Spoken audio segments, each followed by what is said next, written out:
बोलो जयकारा बोल मेरे श्री गुरु महाराज की जय। सभी गुरुमुख प्रेमियों से सप्रेम जय सच्चिदानंद। एक बार एक साधु ध्यान और तपस्या में लीन रहता था। जीवन का अधिकतर समय यानी अपनी जिंदगी का ज़्यादातर समय गांव-गांव में घूमकर बिताया करता था। अपनी तप तपस्या करता था, ध्यान लगाया करता था। एक दिन वो साधु अपनी यात्रा पर निकला घूमने के लिए। अपने निवास स्थान से जो निकला तो चलते चलते एक छोटे से गांव के पास पहुंच गया। गांव में जब पहुंचा तो वहां एक बहुत पुराना मंदिर था, प्राचीन काल से बना हुआ मंदिर। उस मंदिर को देखकर साधु का मन हुआ कि थोड़ा बैठकर ध्यान लगाया जाए। तो साधु वहाँ भगवान की भक्ति में और भी अधिक पहले से गहरा हो गया, गहरा ध्यान लगाया, लीन हो गया। पहले साधु ने अपनी फटी हुई धूल से भरी हुई धोती को ठीक किया। भक्ति में गहरा होने लगा।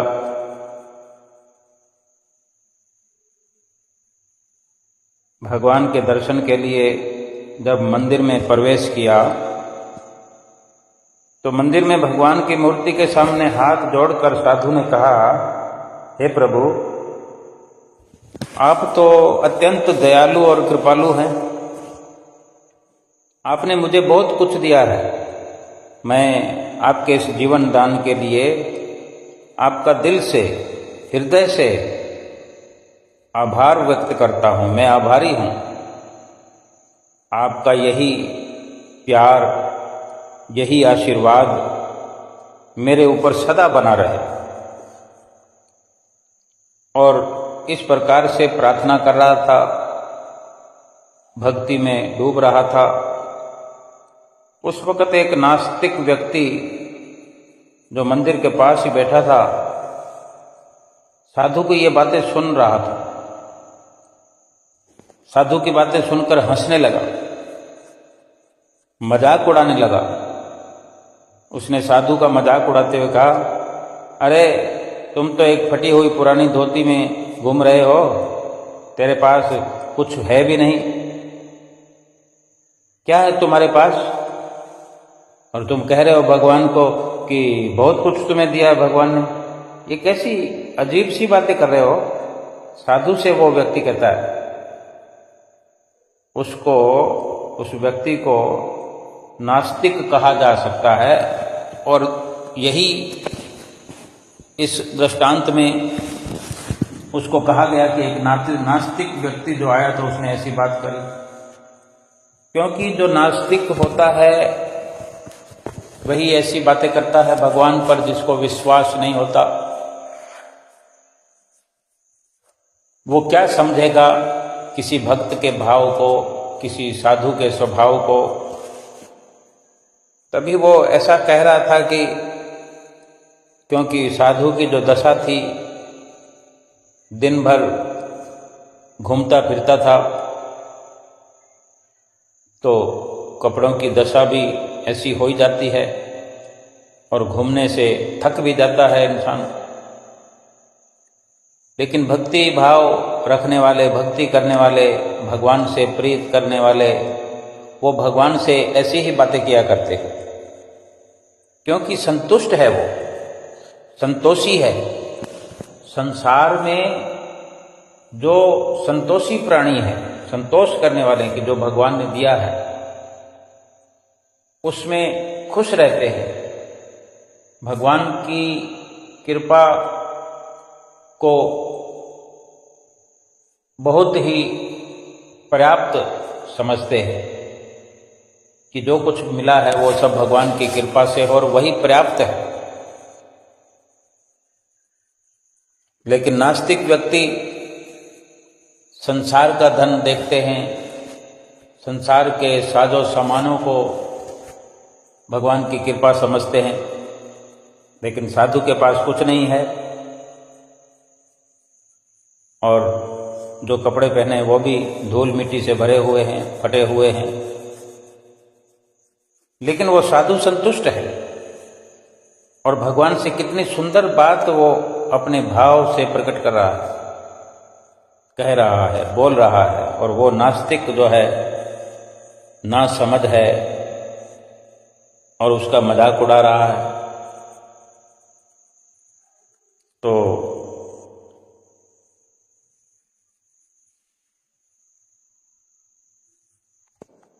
साधु ने फिर मुस्कुराते हुए बड़े शांत स्वभाव से, बड़ी मीठी वाणी में, क्योंकि ये एक साधु का ही विचार हो सकता है कि इतनी किसी से अपने बारे में मजाक उड़ाने पर भी, भला बुरा कहने पर भी, कटु वचन कहने पर भी अगर कोई सरल स्वभाव रखता है, मीठी वाणी बोलता है जवाब में, तो ये साधु हो सकता है। और साधु की एक विचारधारा को, साधु के व्यवहार को ही साधु कहा जाना ठीक है। कपड़े साधु वाले पहने हो, विचार साधु वाला ना हो, तो फिर वो साधु नहीं कहा जा सकता, नहीं माना जा सकता। महात्मा जी ने, साधु बाबा ने बड़े ही शांत स्वर में उस नास्तिक को उत्तर दिया, क्योंकि उसने जो साधु से कहा, नास्तिक व्यक्ति ने, भाई ये तो बड़ी अजीब गरीब बात है, पागलों जैसी बात कर रहे हो। तो साधु ने मुस्कुराकर यही कहा कि मैं पागल नहीं हूं, बल्कि पागल तुम हो। क्यों? इसका कारण भी बताया। साधु ने कहा कि जब मैं इस संसार में आया था तब तो मेरे तन पर ये धोती भी नहीं थी। आज कम से कम ये धोती पहने हुए मैं भगवान को याद रख रहा हूं। भगवान ने मुझे ये जीवन दिया है जिसको मैं जी रहा हूं। इस धरती पर चलने के लिए मुझे पांव दिए हैं, कुछ करने के लिए हाथ दिए हैं। शरीर में जितनी भी ऊर्जा शक्ति का संचार हो रहा है वो सब भगवान ने ही मुझ पर कृपा करके मुझे आशीर्वाद से भरपूर किया है। जो मैं धरती पर इन पाँवों से चलता हूँ, सोचने के लिए दिमाग दिया है, मस्तिष्क दिया है। ये सब जो कुछ भी है भगवान का दिया हुआ है, इसीलिए मैं उनकी कृपा के लिए हमेशा आभारी रहूँगा। तो साधु की इतनी गहरी बात सुनकर वह नास्तिक भी चुप हो गया और उसे पहली बार यह एहसास हुआ कि असली धन, असली पोजीशन, असली जो खुशी है वो तो यही होनी चाहिए कि भगवान ने जन्म दे दिया इस धरती पर मनुष्य का, तो इसी में संतुष्ट कोई हो सकता है। तो सारी खुशी तो इसी में भरपूर है कि इतना आला जीवन इस संसार में मनुष्य का है, लेकिन ये सब दिखाई नहीं देता जिसको, वो संसार के झूठे पदार्थों में खुशी ढूंढता है, झूठे पदार्थों में सफलता मानता है, झूठी तरक्की में रात और दिन भगवान को भूला हुआ दुखी और परेशान होता है, हो रहा है। और वो भी समझने लगा कि वास्तव में संसार की भौतिक वस्तुओं में, सुख के सामानों में, जो कि क्षणभंगुर सुख है सामानों में, उनमें कहीं भी संतोष का नामो निशान नहीं। संतोष का धन तो प्रभु की दया से मिलता है कि हर वक्त इंसान शुक्राना करे। आज हम बड़े अच्छे से विचार कर सकते हैं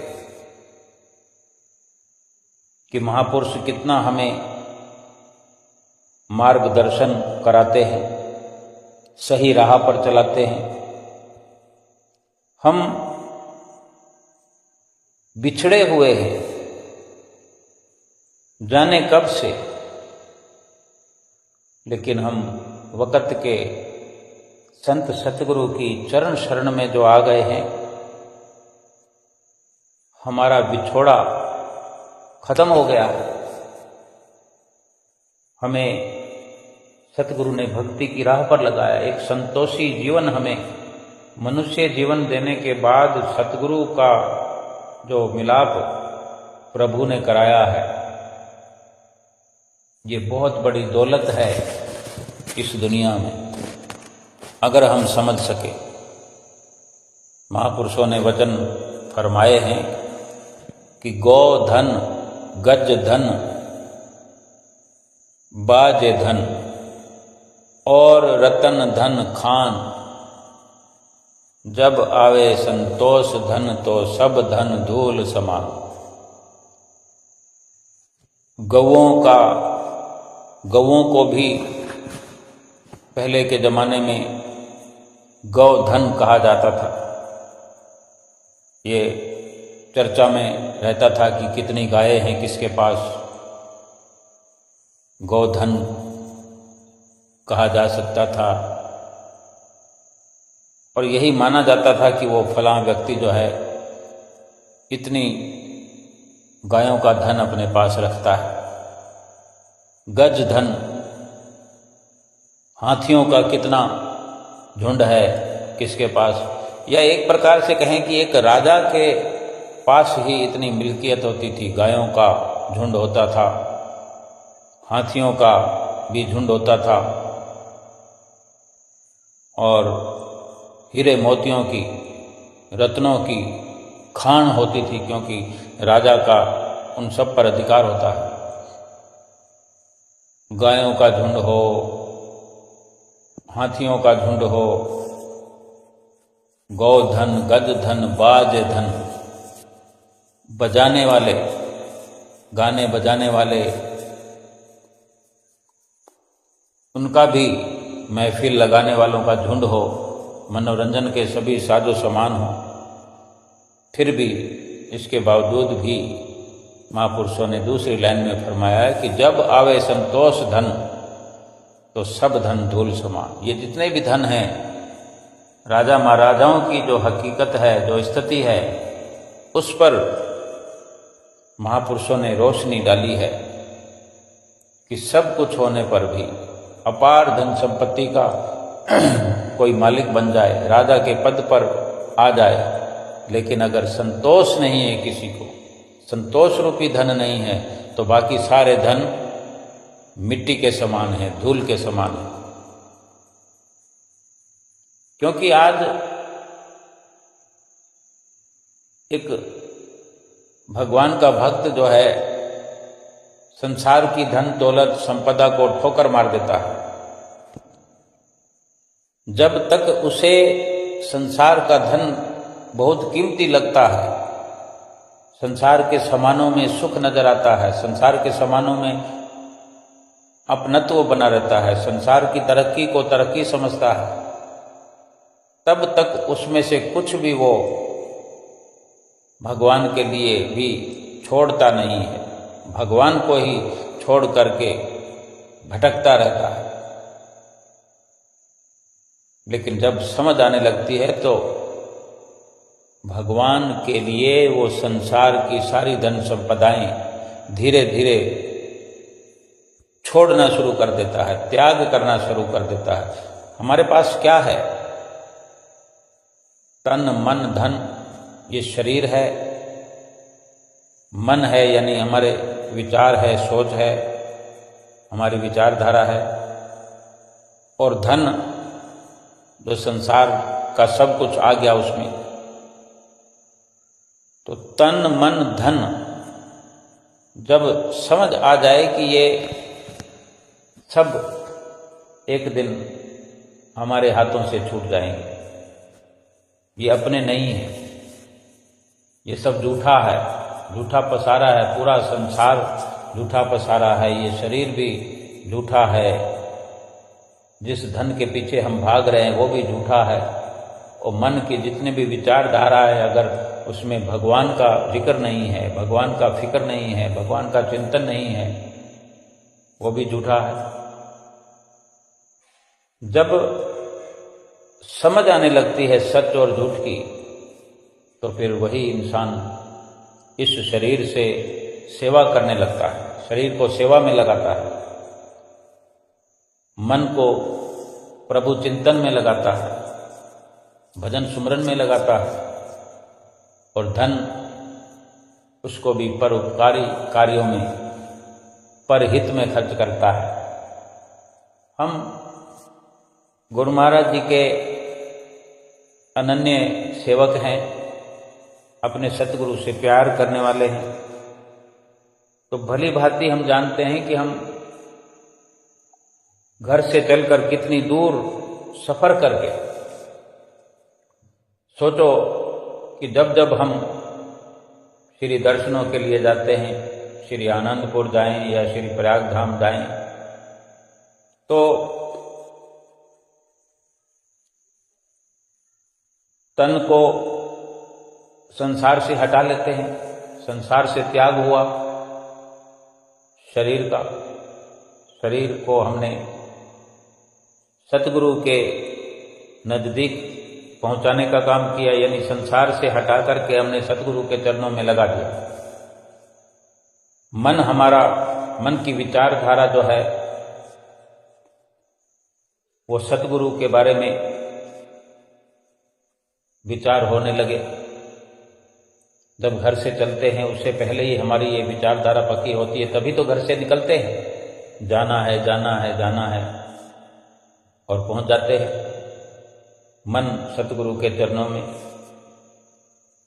और धन, पहले तो धन को कमाने से, धन को कमाना छोड़ते हैं। जितने दिनों के लिए हम आएंगे तो उतने दिन धन का त्याग तो होगा ही। बड़ी मुश्किल से छुट्टी मिलती है किसी किसी को, वो भी किसी को हाथ जोड़ते हैं, किसी को मिन्नत करते हैं, कोई सिफारिश लगाते हैं, क्योंकि कोई 15 दिनों के लिए निकलता है, कोई 1 महीने के लिए निकलता है, कोई 1 सप्ताह के लिए निकलता है, कोई सुबह पहुंचता है, शाम को रवाना हो जाता है। यानी है तो ये अपनी समझ तो आ रही है, सच और झूठ का निर्णय तो हो रहा है, लेकिन कोई आगे निकल जाता है, कोई अधिक तरक्की करता है, कोई धीरे धीरे शुरू हो गया है। भाव कहने का कि ये सब कुछ जो है जब समझ आने लगती है तो कैसे फिर हम सतगुरु पर सब कुछ कुर्बान करने लगते हैं। ऐसे ऐसे गुरमुख प्रेमी हैं जिन्होंने अपने घरों को, अपने मकानों को, अपने बंगलों को श्री गुरु महाराज जी के समर्पित करते हुए कि हमने क्या करना है, आप सदुपयोग करिए। तो श्री गुरु महाराज जी ने अनेक अनेक मकानों को अनेक अनेक शहरों में, बल्कि हिंदुस्तान में नहीं विदेशों में भी ऐसे कई दृष्टांत हैं, ऐसी कई लीलाएं हैं, कई कथाएं हैं। हमारे श्री परमहंसों ने वहां आश्रम बना दिए, सत्संग भवन बना दिए। सोचो कितना बड़ा सदुपयोग हुआ कि उस सत्संग घर के अंदर कितने गुरुमुख प्रेमी रोज के रोज भगवान का भजन करने के लिए, भगवान का स्मरण करने के लिए, सेवा करने के लिए, आरती पूजा करने के लिए वहां पहुंचते हैं। और जहां संगत गुरुमुख प्रेमियों की होती है, भगवान के भक्तों की होती है, तो भगवान भी तो वहीं पहुंचते हैं। एक बार महर्षि नारद जी भगवान के पास भगवान का दर्शन करने गए और देखा तो वैकुंठ में पहुंचकर देखा भगवान वहां पर थे नहीं। थोड़ा इंतजार किया और भगवान आ गए। तो भगवान ने नारद जी को देखकर पूछा भी, आओ नारद, हालचाल पूछा, कैसे हो? तो नारद ने कहा कि मैं तो ठीक हूं भगवान, दर्शन करने आया था, लेकिन मेरे मन में एक विचार आया है। आप मुझे बताओ कि क्या आप हर वक्त वैकुंठ में नहीं रहते हो? वैकुंठ जो मैंने खाली देखा, हर कोई जानता है कि वैकुंठ में भगवान रहते हैं। मैं ये पूछना चाहता हूं कि आप हर समय वैकुंठ में नहीं रहते हैं, तो फिर कहाँ आप योग साधना करने वालों के दिल में हर वक्त रहते हैं? या आप, जो नारद जी ने पूछा, तो क्या आप योग करने वाले, साधना करने वाले योगियों के हृदय में रहते हो हमेशा? भगवान कहते मैं वैकुंठ में तो हर वक्त नहीं रहता। तभी तो नारद ने पूछा, क्या आप योगियों के हृदय में रहते हो? फिर तो भगवान ने कहा कि मैं योगियों के हृदय में भी हर वक्त नहीं रहता। तो नारद जी ने कहा कि फिर आप और फिर कहाँ रहते हैं? किसके हृदय में, किसके दिल में हर वक्त निवास करते हैं? तब भगवान कहते हैं नारद जी से कि हे नारद, जहां और जब भगत लोग मिलकर के मेरा कीर्तन करते हैं, सत्संग करते हैं, महिमा गाते हैं, मुझे याद करते हैं, मेरा ध्यान लगाते हैं, मेरा सुमरण करते हैं, मैं उनके दिलों में हर वक्त 24 घंटे उनके दिलों में निवास करता हूं। यानी इस प्रकार तो वैकुंठ तो सत्संग में हुआ कि जहां भगवान की महिमा गाई जाए, भगवान के गीत गाए जाएं, भगवान का ध्यान लगाया जाए, सुमरण किया जाए। भक्त लोग जहां इस प्रकार से सत्संग करते हैं, वही वैकुंठ हुआ। यानी हमारे श्री गुरु महाराज जी सिंहासन पर विराजमान होते हैं। भगत जन, सेवक जन सब सतगुरु के चरणों में उपस्थित होकर के सत्संग रूपी तीर्थ में गोता लगा रहे होते हैं। निश्चित तौर पर, निश्चित रूप से सतगुरु के रूप में ही भगवान स्वयं स्थूल रूप से, प्रत्यक्ष रूप से विराजमान होते हैं और सूक्ष्म रूप से हर उस भक्त के, उस सेवक के दिल में विराजमान होते हैं जो नित्य निरंतर सतगुरु के वचनों की पालना करते हैं, सतगुरु का ध्यान करते हैं, सतगुरु का सुमरन करते हैं। तो हर गुरुमुख के दिल में भी वैकुंठ है। हर गुरुमुख के दिल में जो भगवान बसते हैं तो उसका दिल वैकुंठ हो गया, उसका दिल भक्ति से भरपूर हुआ और वो सत्संग, वो तीर्थ, वो प्रत्यक्ष रूप में, स्थूल रूप से वैकुंठ है।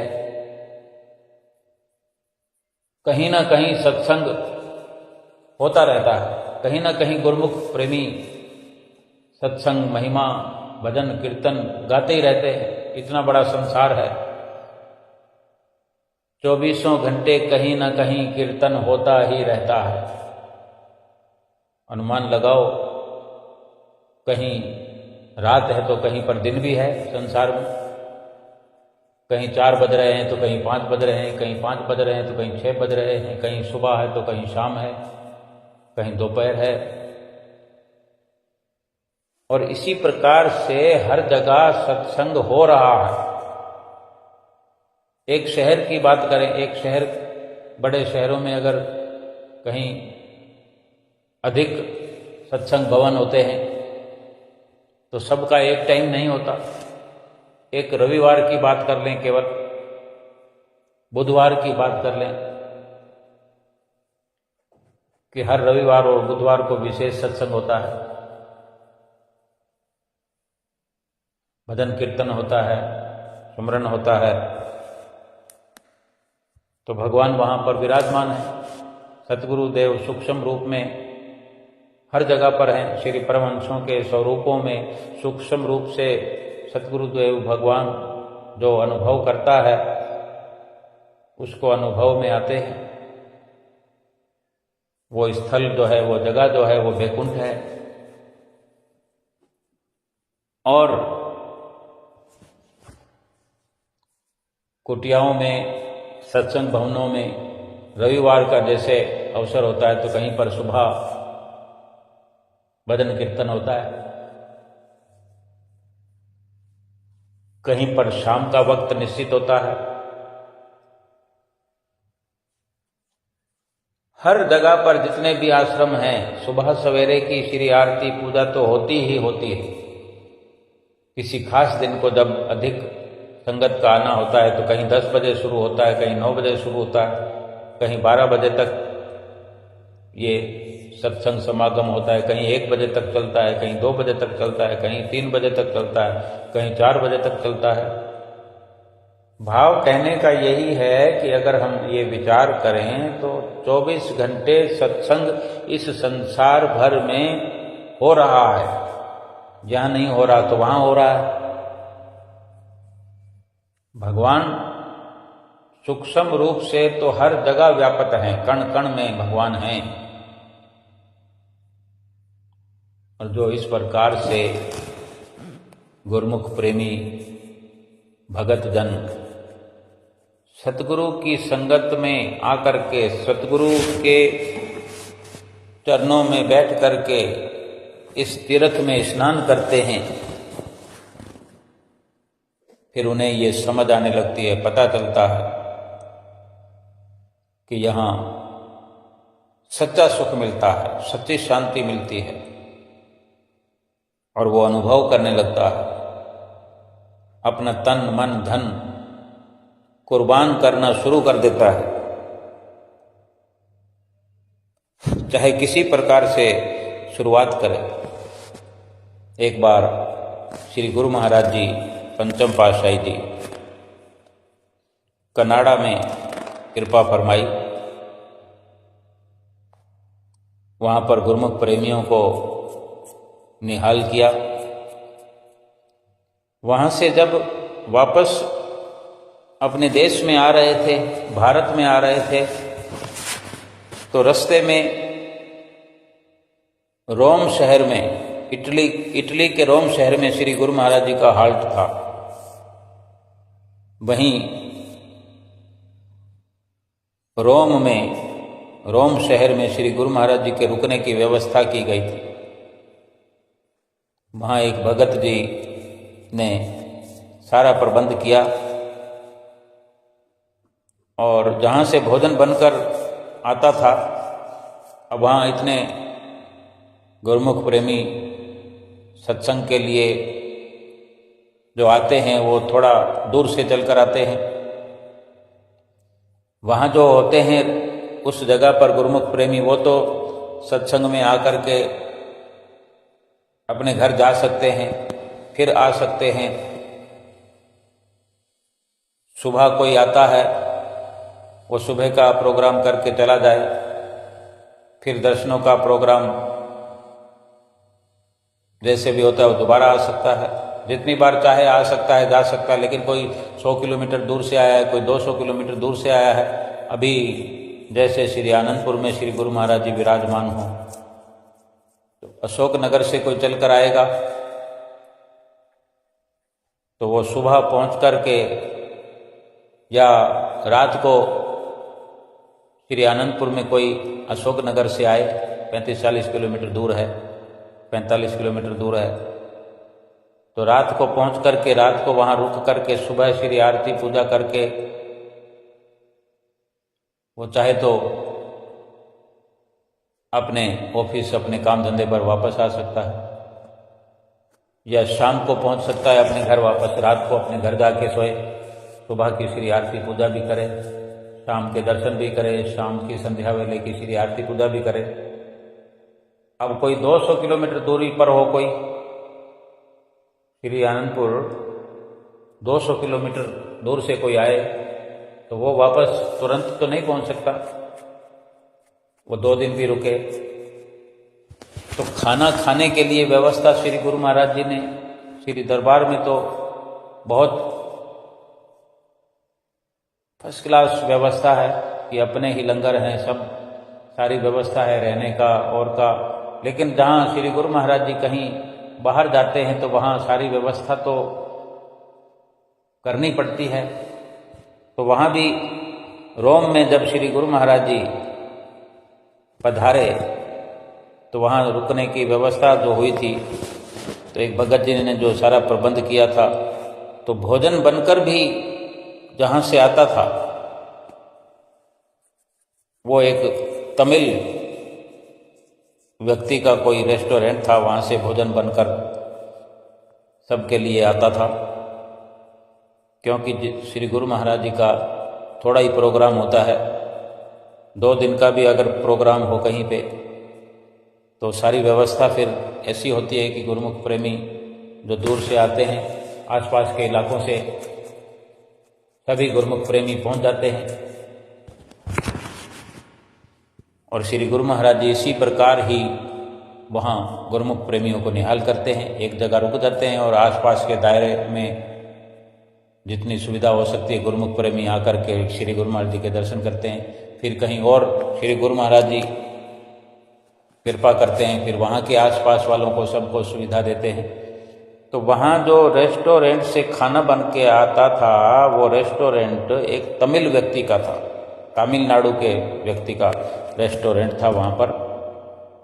तो जब श्री गुरु महाराज जी वापस जाने लगे, वापस जाने का प्रोग्राम बना, तो जो भगत जी सारा इंतजाम देख रहे थे, व्यवस्था कर रहे थे, तो वो उस रेस्टोरेंट वाले का हिसाब करने के लिए गए। भाई जितना वहाँ से भोजन बन करके आया, तो अब पूरा प्रोग्राम समागम पूरा हो गया, तो हिसाब करने गए। तो वो तमिल व्यक्ति जो था रेस्टोरेंट वाला, वो विनती करता है उस वक्त भगत जी से कहता है, मुझे अपने श्री गुरु महाराज जी के दर्शन तो करवा दो, मुझे अपने श्री गुरु महाराज जी के पास तो ले चलो, मैं भी उनके दर्शन करूं, इतना मेला लगा हुआ है आपके वहाँ। तो श्री गुरु महाराज जी से भगत जी ने विनती करी। उस प्रेमी को, अब यूं तो वो तमिल व्यक्ति है, लेकिन इस प्रकार से जो उसकी जिज्ञासा थी, उसका विचार था, तो फिर वो प्रेमी का दर्जा उसको उसी वक्त मिल गया। और अब उस प्रेमी को जो दर्शन करने का सौभाग्य मिला, श्री गुरु महाराज जी ने जो उसको आने के लिए अपनी मौज फरमाई, तो वो दर्शन करने आया श्री गुरु महाराज जी के पास। तो उन भगत जी ने जो सारा इंतजाम देखते थे, और उन्हीं ने श्री गुरु महाराज जी से विनती करी थी। तो श्री गुरु महाराज जी से वो विनती करने लगे भगत जी कि इन भगत जी ने, इनका रेस्टोरेंट है, इन्हीं ने सारा भोजन हम सबको करवाया है, और बड़े प्रेम से इन्होंने भोजन तैयार करवाया है, यहाँ भिजवाया है। इतनी विनती भगत जी ने की उस तमिल व्यक्ति के लिए। तब श्री गुरु महाराज जी ने वचन फरमाए कि भोजन कोई भी अगर प्रेम से बनाता है तो उससे तृप्ति जरूर हो जाती है, बड़ी आसानी से उस भोजन को खा करके तृप्त हुआ जा सकता है। तो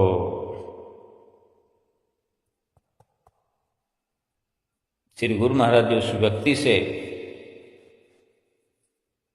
कहने लगे, उसको संबोधित करके कहने लगे कि जिस तरह शरीर को स्वस्थ रखने के लिए भोजन की जरूरत होती है, उसी तरह आत्मा को स्वस्थ रखने के लिए आत्मा को भी भोजन की जरूरत होती है। आत्मा को भोजन कैसे मिलेगा, आत्मा का भोजन क्या है, ये हर किसी को तो पता नहीं होता। और श्री गुरु महाराज जी हर किसी को उसी के अंदाज में, उसी की भाषा में, उसी के कार्य से समझाया करते हैं। भोजन की व्यवस्था करने वाले को भोजन से ही उदाहरण देकर श्री गुरु महाराज जी समझा रहे हैं, वचन फरमा रहे हैं। श्री गुरु महाराज ने फरमाया कि आत्मा को स्वस्थ रखने के लिए भोजन की जरूरत आत्मा को भी पड़ती है, लेकिन आत्मा को भोजन कब मिलता है, जब ये जीव सतगुरु की, सतपुरुषों की शरण में आ जाता है, यानी उनकी शरणागति में आ जाता है, उनकी शरण हासिल करता है। जब जीव के जन्म जन्मांतरों के पुनीत कर्म फल देने को आते हैं, तब जाकर उसे महापुरुषों की चरण शरण मिलती है। तो ये वचन सुन करके, क्योंकि श्री गुरु महाराज जी उद्धार कर रहे थे, सारी रचना श्री गुरु महाराज जी की स्वयं आपकी होती है कि कब किस वक़्त किसका उद्धार होना है। तो वो प्रेमी तमिल व्यक्ति जो था, श्री गुरु महाराज जी के दर्शन कर और वचन सुनकर रोम शहर के व्यक्ति का रोम रोम खिल गया। जब भगत जी उसके बिल के पैसे देने लगे तो उसने पैसे लेने से भी मना कर दिया और कहने लगा कि आज तो श्री गुरु महाराज जी ने मेरा जन्मों जन्मों का बिल चुका दिया है। फिर जब श्री गुरु महाराज जी और महात्मा जन हवाई अड्डे पर आए तो महात्मा जी ने कहा, उस प्रेमी के बारे में, तमिल व्यक्ति के बारे में महात्मा जी ने कहा, स्वामी जी साड़ी इत्थे नवी संगत बन गई है, क्योंकि उस प्रेमी ने शरणागति हासिल कर ली। तो श्री गुरु महाराज जी ने फरमाया कि ये नई संगत नहीं सी, ये जन्मा दी विछड़ी हुई रूह सी, ਜਿਹੜੀ ਅੱਜ ਸਾਨੂੰ ਮਿਲੀ है। यानी कोई कहे कि मैं किसी संगत को लाया हूं, बेशक वो जरिया बन करके पुरुषार्थ करते हुए, सेवा भाव से सेवा करते हुए अपने वक्त को सफल करता है, लेकिन श्री गुरु महाराज जी का जो इशारा है, जो गुरु महाराज जी समझाना चाहते हैं, वो यही इशारा है कि सभी गुरुमुख प्रेमी हम जो बिछड़े हुए हैं, हम नए नहीं हैं। आज कोई भी अगर पहली बार श्री गुरु महाराज जी के दर्शन कर रहा है या दर्शन करने का विचार कर रहा है, तो ये सोच लो, ये यकीन कर लो कि पहली बार नहीं मिल रहे हैं। जो अभी नहीं मिले हैं श्री गुरु महाराज जी के, जिसने दर्शन नहीं किए हैं और करने का विचार कर रहा है, अपने अंदर ये विचार हिलोरें ले रहे हैं, उथल पुथल मची हुई है कि मैं कब जाके दर्शन करूं, तो यकीनन ये पहली बार मिलन नहीं होगा, बल्कि अनेकों बार हम पहले मिलते आए हैं, बिछड़े हुए थे और फिर से मिल रहे हैं। लेकिन हम हैं, हमारा नाता जो है जन्मों जन्मों का है। ऐसे अनेक प्रसंग आते हैं कि सत्संग में सत्पुरुषों के बैठ करके कितना हमारे अंदर उथल पुथल होती है। कोई ऐसे विचार, ऐसे विराग उत्पन्न होते हैं कि काया पलट होके रह जाता है। एक सत्संग का प्रसंग है कि क्या कुछ सत्संग से हमें समझ आने लगता है, सत्संग का क्या लाभ हमें होने लगता है। कि एक जगह सत्संग हुआ करता था, कोई महात्मा जी सत्संग किया करते थे, नित्य प्रति सत्संग हुआ करता है जहाँ सत्संग भवन होते हैं। एक प्रेमी जो हमेशा आया करता था, उसको एक दोस्त से मुलाकात हुई, तो इत्तेफाक से जो वो भगत जी सत्संग में आया करते थे और जो उनको दोस्त मिला, उससे भी कह दिया कि मैं जा रहा हूँ सत्संग सुनने, आप भी चलो। और उसने कहा ठीक है चलो, वो भी चल पड़ा, पहली बार आया। अब सत्संगी की, सत्संग करने वाले सत्संगी की कोई संगत करेगा तो वो भी सत्संगी बन ही जाएगा। ये सब सत्संग का प्रताप है। हमें पुरुषार्थ करना पड़ेगा, लेकिन सत्संग के अंदर ऐसी रोशनी मिलती है कि फिर जीव अंधेरे से निकल कर के रोशनी में सफर करने लगता है। वो नया प्रेमी जो उसके साथ हो लिया, चल पड़ा, सत्संग में पहुंच गए। महात्मा जी ने सत्संग सुनाया, सभी अपने अपने भाव के अनुसार सत्संग का लाभ प्राप्त करते हैं और कर रहे थे। सत्संग की समाप्ति हुई, सब चल पड़े। अब भीड़ के अंदर कोई कहीं बैठा होता है, कोई कहीं बैठा होता है। दो लोग साथ में आते हैं, लेकिन साथ में हो सकता है ना बैठ पाए, कोई आगे बैठ गया, कोई पीछे बैठ गया।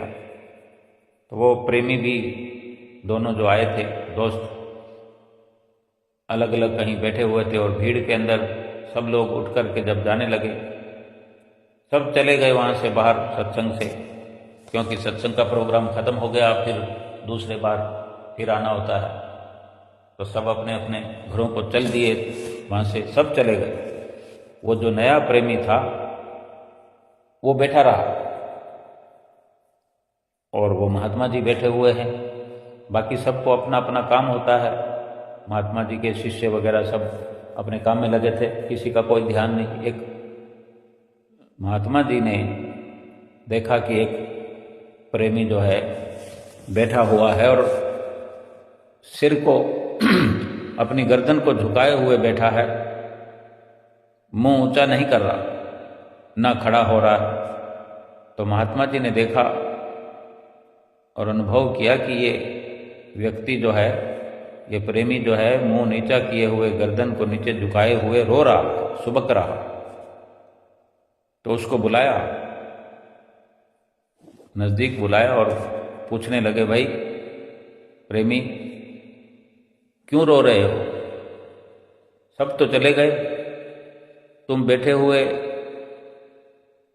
सिर झुकाए और रो रहे हो, क्या कारण है? बताओ, कोई परेशानी है तुम्हें, कोई दुख है, कोई तकलीफ है? तब वो खड़ा होकर के नजदीक महात्मा जी के चला गया और हाथ जोड़कर बेनती करने लगा, महाराज मुझे कोई दुख नहीं है, कोई परेशानी नहीं है। दुख है तो केवल इतना ही है, मुझे शरीर से कोई दुख नहीं है, किसी प्रकार की कोई परेशानी नहीं है। लेकिन आज सत्संग में मैं पहली बार आया, पहली बार आकर के मुझे जो सुख मिला है, जो शांति मिली है, जो अनुभव मैं कर रहा हूँ, वो मैं बताता हूँ, निवेदन करता हूँ। वो ये है कि मैं इसलिए रो रहा हूँ कि मैं पहले बचपन से लेकर जवानी की अवस्था तक